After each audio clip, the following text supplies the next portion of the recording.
It's 2 months since TV presenter Fiona Phillips revealed in the Mirror she has been diagnosed with Alzheimer's disease.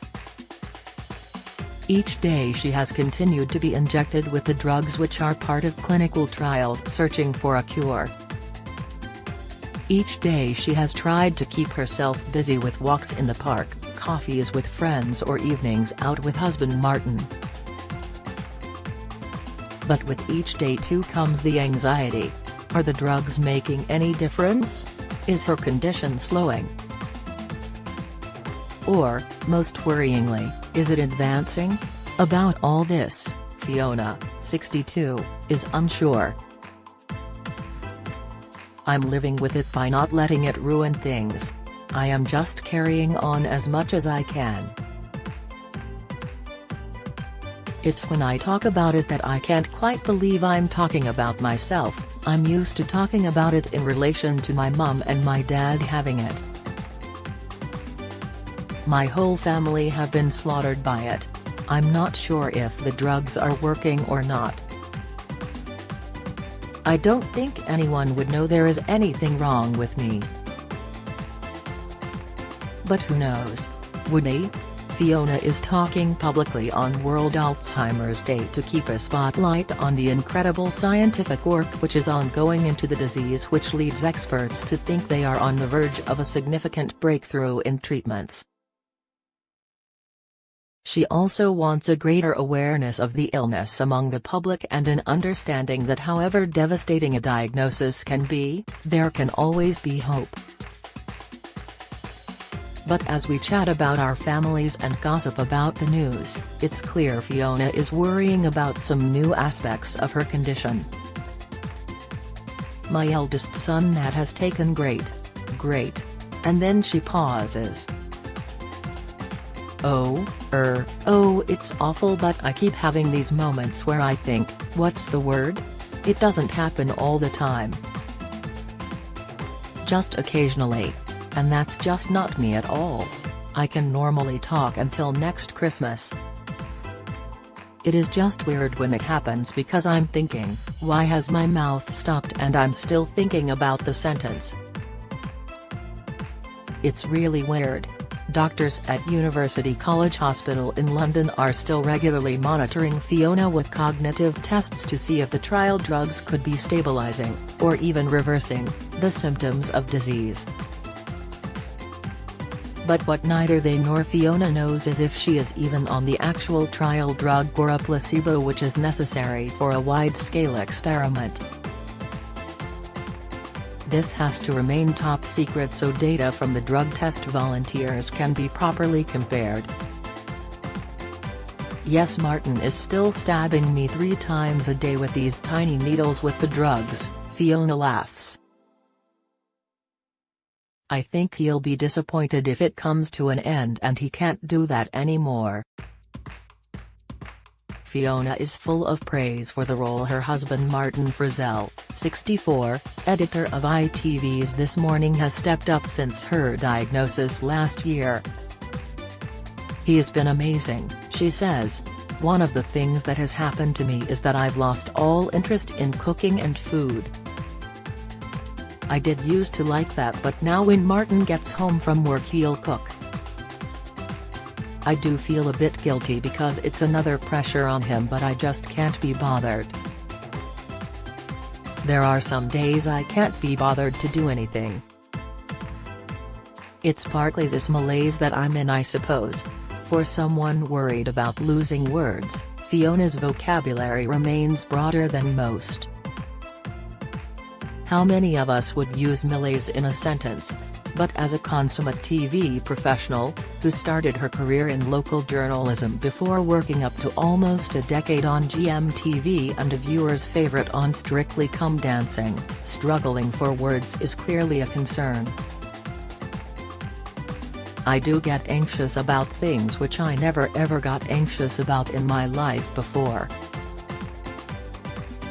I can't be specific about what sort of things cause it, but it's just there. I used to be hopping on trains and planes at a moment's notice when I was working, but I wouldn't do that now. I haven't been out much recently, to be honest with you. I just don't seem to fancy it. Martin says I'm lethargic, but what does he want me to do? Go running round the park shouting, "Look, I've got Alzheimer's." Despite changes in attitudes towards people with the disease, Fiona is still nervous about people knowing she has it. Sometimes she forgets she told her story back in July, which was followed nationally.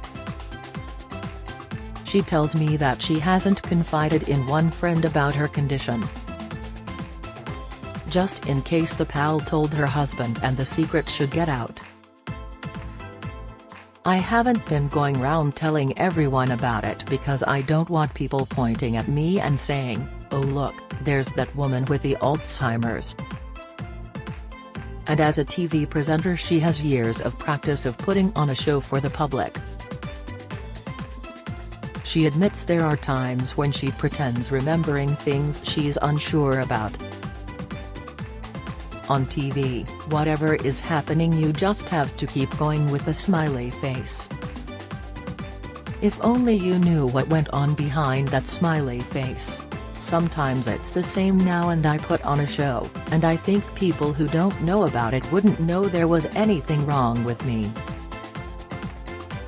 One incident recently was clearly distressing for Fiona, though. "I was really annoyed the other day because there is a brilliant pair of women who do nails and beauty treatments, and I was going to see them. They have moved their location and I went there. I couldn't for the life of me find their place. I thought it was number 17 and went to number 17 and they weren't there. And I was thinking, OF, where are they? Is it me? Or is it them?" That upset me more than anything. It was really upsetting. I felt like a little girl again, and I was wishing I had my mum there to tell me where we were going. It's a devastating anecdote. But as so often with Fiona, she finishes it laughing, as if she cannot let herself or anyone be felled by her situation. As with so many Alzheimer's sufferers, Fiona has been prescribed antidepressants. "The doctors said I might need them, and you do really, because it is a horrible thing to come to terms with. I sleep well and I don't wake up in the night worrying or anything like that. But in the morning some days I do wake up and think, oh God, I've still got this bloody thing, it's still there." At times Fiona is crystal clear about her diagnosis, treatment and what the future could hold. "I've seen how bad it can be at first hand when my mum and dad had this illness and ended up in care homes. It is horrible," she says. But at other points Fiona is more unclear about the future.